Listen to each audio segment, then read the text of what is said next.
has been clarified. The seconder agrees with the clarification. Is there You got that, Ben? Do you need to? Yeah, we'll have to review the transcript, okay. But yeah, right. we've got a sense. Any words of wisdom on that? Just one point of clarification, because I'm not sure I heard the beginning of the discussion, but I think it's entirely possible and appropriate for council in a funding decision, which I think is what you all are talking about, to tie your decision to fund with a direction to the custodian of records. But because you all are not actually the custodian of that record, the records custodian has to make the decision in order for. I can introduce an ordinance if you need. Yeah, I think you can tie it to your funding decision, but yes. I would just have the direction be to the custodian of records. Let the legislative intent thus show. Ben has a. There was a question in my mind at some point during the discussion about the parliamentary relevance of the motion as I then understood it. I don't think anyone's raised a parliamentary objection. I understand, but just let me, I'm sorry, I was getting through my point. And, to the extent that the motion has been clarified as pertaining to the service coordinating committee and how this list is then used to make decisions, and this ordinance pertains to funding of the services provided by that team, then the loop was closed for me. Okay. So, and to the extent that that is the limited aspect of the motion, then I think it is parliamentary correct to bring it up in this instance. Germaine. So, yeah, it's germane. Great. And so with that in mind, I think we're good to go. Thank you. And of course, the presiding officer rules on that, and the presiding officer made I rule that it's parliamentary correct. Carla, can you please call the roll on the amendment as the tape of these proceedings will show? Leonard? Aye. Fritz? This has been a very healthy discussion, and I think it has focused on the issue in a spirit of kindness, as we were talking about this morning, and because we are trying to do the right thing by all people, and I appreciate the discussion, both my colleagues to the right and to the left, and all of my colleagues to the left. Aye. Fish? Aye. Saltzman? Well, I guess you can dress up the discussion any way you want, but to me, it still comes down to these are people, these are individuals, and, you know, they're job applicants. As I said, they're sons, daughters, brothers, sisters, and I don't think they necessarily want to pick up the Mercury and see their names in the paper. And so I feel they have an inherent right to privacy, and therefore I vote no. Adams.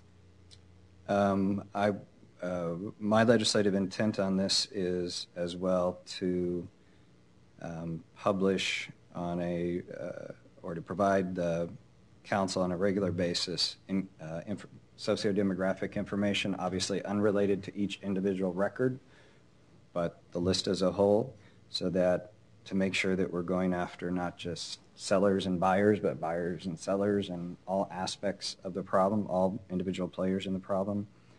And I also would ask, as part of my legislative intent, that when these are released, that it contains that statement and disclaimer for those that are not here at this meeting, that these are what they are and not anything else. So those are my 2 points of legislative interest. Aye. We're at the underlying, it's been amended, the underlying emergency ordinance. Is there any additional discussion on council of the underlying emergency ordinance? If not, please call the vote. Leonard? Well, as some might probably infer from my remarks, I think Central City Concern is the Mother Teresa of social service agencies, not just in Portland, but in the United States. I have never been aware of an agency more proactive, broad in its mission, and willing to get into all I can tell you is the world of hell that people find themselves when they are addicted to drugs, alcohol, often with underlying mental illnesses. And it is this agency more than any other that looks at that as a holistic solution. They don't just provide treatment, they don't just provide housing, they don't just provide jobs. They provide treatment, housing, jobs, aftercare. It is that they are the real deal. And for that and a variety of reasons, they are, for me, just a godsend to many people in this community and their parents. Aye. Fritz.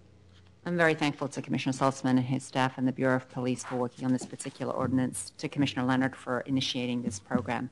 And I think we all want to get to the point where there are no names on that list and that we can provide services to people who want treatment. And that, to me, is the remaining gap that we need to fill.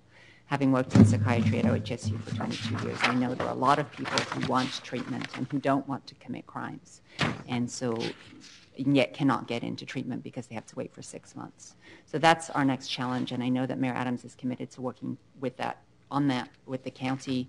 I am certainly committed to that, and we will continue to do that. This, I believe, is one-time funding in the 2009-10 budget. So again, we need to be looking forward to the next budget year and making sure that we can continue to provide this important service, which is so cost effective, as well as being compassionate and actually helping people get back to leading productive lives. Aye.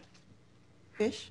Well, I think the case has been made that this program works, but I want to just put a little marker down because we're going to be in budget season in the near future, and I just want to put a comparator on the table for my colleagues. We're about to spend almost $1.3 million to provide services to, I think, up to 53 units of treatment readiness. Vitally important and a model that works. But when I asked my camping task force to look at how we could tackle the problem of 2,500 people who are currently either in shelters or on the street, $1 million would allow me to get 1,000 people into housing. So when we talk about providing enriched services to people who need it, we are talking about a substantial investment of public resources. This is a program that works, and therefore I'm going to support it. But I want my colleagues to also know that for an equivalent investment, we can tackle about 40% of the current homelessness problem in this city. And I know at every budget season we're told we don't have the resources and we have incredibly difficult choices to make. But I'm going to come back and tell you at the appropriate time what $1 million will buy in terms of dealing with the immediate crisis that we have on the streets of Portland. I vote aye. Saltzman? Aye. Adams? Aye. 1477 is approved. Carla, can you